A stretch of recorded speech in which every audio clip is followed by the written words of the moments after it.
All right, let's start talking Extreme Rules 2014 here, and naturally we're going to start off with the kickoff pre-show match, the WeeLC match, El Torito versus Hornswoggle. Credit where Oh yeah, credit's and Drew due. White's here. Oh yeah, Drew White, yeah. You guys. Hey, how you doing, everyone? hence why he doesn't get an introduction. Yeah, exactly. Thank you, Krusty the Clown. So, credit where credit's due. This match actually was a hell of a lot better than I expected it to be. I thought this was going to be just fucking abysmal. And they had some of the best spots of the entire night here. And some of the shit that was there for, just pure comedy. WWE kind of tends to be either hit or miss with that. And I think that this was a hit. I thought that the Micro Cole name in particular was fucking hilarious. And, so glad that they changed it at first because they were like, oh, I'm Jerry the Mini King Lawler, which is just, no, that's not trying at all. But Jerry Smaller, that's a good one. WeeBL, not so good compared to those, but JBL wasn't too bad. That was cool. I thought that the spots that they did throughout the whole match were actually some of the best of the night, particularly the one with El Torito and I think it was Jinder and both members of Los Matadores or something like that, where everybody went through the stack of the tables and the chairs and the ladders and everything. That looked pretty fucking brutal. That was like something that Jeff Hardy would have done or something like that. But El Torito wins via pinfall, and I was surprisingly positive about this match. So let's go in a circle here. Sean, what did you think about the WeeLC match? Didn't watch it, but yeah, midgets. Miguel? I didn't watch it either, but it doesn't surprise me. I mean, El Torito's a great worker. I mean, if you've seen any of his stuff in Mexico, for a guy his size, he can do some amazing spots. Like I'm from the bits I've seen, we're talking like old school Rey Mysterio level stuff. So really, he seems like the kind of guy you could put with anybody, and he could probably get a decent matchup. And especially putting him with a guy that's his own size, it doesn't surprise me that this matchup was a step above what people were expecting. My only pet peeve of this, and this is a pet peeve I have with a lot of the TLC matches nowadays with WWE, winning by pinfall in a TLC match just feels wrong. Like, there should be something hung up above the ropes that they have to reach up for, even if it's just, a plaster logo of the event or something.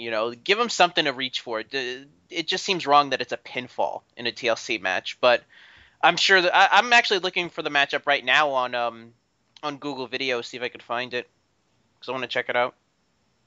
Well, I think it was kind of nuts that El Torito was actually able to do some pretty surprising things, but Dylan, crap, he can't do like anything. He struggled to do a clothesline even. I don't think they ever actually taught him to wrestle. I think he was just all gimmick. Might be. I think that his height hinders him though. I think and his arms aren't long enough to do it. His weight too. But he's in the ring with somebody his own size. You'd think he'd be able to pull out a 2-star match. Somebody left a comment. I'm sorry that I don't remember who exactly, but somebody said it's good that Dylan's actually wrestling a match because he's a fat fuck. Wago, what did you think about WeeLC? Fat fuck comment, that's something I'd make. I'm sure I didn't leave that message. It might have been you. I've really enjoyed this match, and you know what the sad thing is? This is probably the most extreme match of the entire night. Yeah, really was. So, awesome showing. I'm glad they had Free and B get involved and Los Matadores as much as they did. They really made the match. So, awesome, a lot of fun, and anyone that says a bad word about it can go fuck themselves. Drew? Well, I liked it. Yeah, I thought it was fantastic.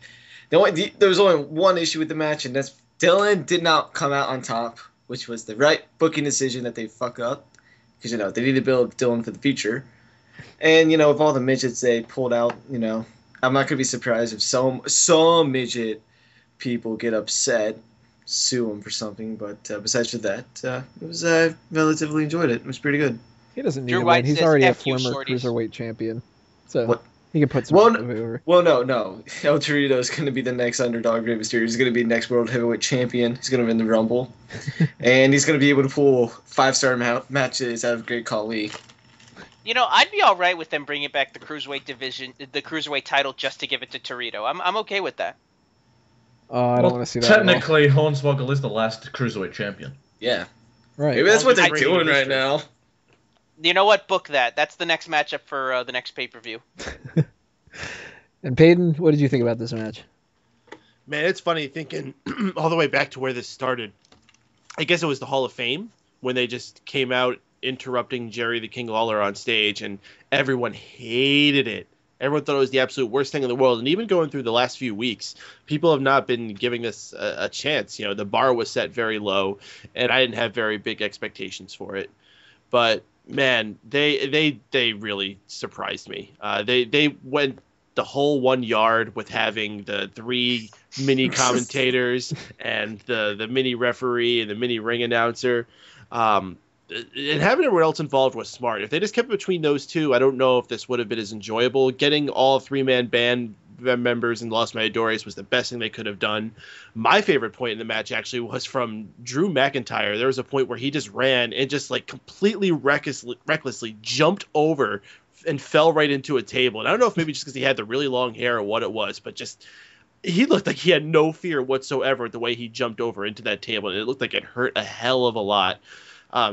Good for all these guys. I think it's great that 3-man band has steady work. They're pretty much on TV every single week, and I hope that this shows that they have the ability to entertain and can possibly be part of a consistent program going forward. When Drew McIntyre did that, I didn't even notice anybody in the area that he was trying to hit. No, it looked like he just did it.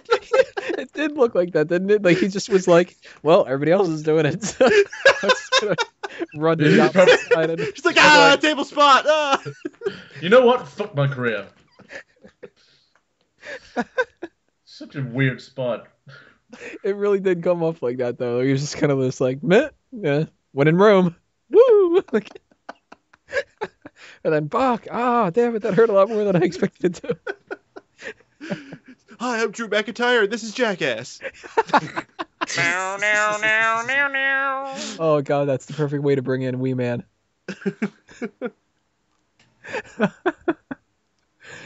Now I really want to see that.